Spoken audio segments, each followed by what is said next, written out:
Hi, my name is Umay Birsu Çanlı, and I'm a freshman industrial engineering student in Bilkent University. Today, I will be presenting my Physics 101 lab project.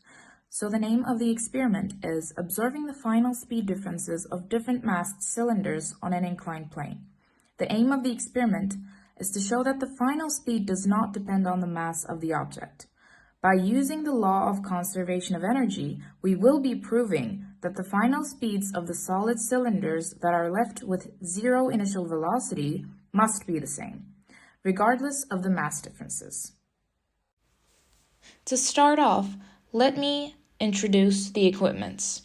Two solid cylinders with different masses, an inclined plane, which is fixed, a ruler to measure the length of the inclined plane, a vernier caliper to measure the radiance of the solid cylinders, a stopwatch or mobile phone to measure the time, an electronic balance to measure the masses of the cylinders, and a goniometer to measure the angle between the plane and the ground. So beginning with measuring the masses and the radiuses of our cylinders, the first object will be the one with the mass of 96.83 grams and the radius of 0.016 meters, and the second object will be the one with the mass of 180.46 grams and the radius of 0.023 meters. After that, by using the goniometer, we measure the angle between the plane and the ground as 11 degrees, which makes 0.192 radians. Then, by using a ruler, we measure the x distance, which is the length of the plane, and we measure the h distance, which is the height where the cylinders are left from, by using these equations.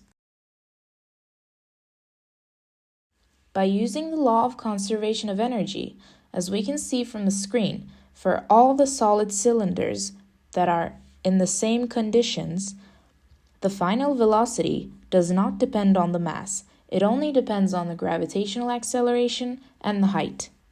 And in this experiment, we can see that the theoretical final speed for both cylinders is 1.58 meters per second. So in these two clips, I'm conducting the experiment with the first object and the second object. As we could see from the clips, the duration of the first object was 1.3 seconds, whereas the duration of the second object was 1.29 seconds. Therefore, the final speeds of the objects were different from each other and also different from the theoretical final speed. To conclude this experiment, it is safe to say that these errors occurred because of the environmental conditions where this experiment was conducted in.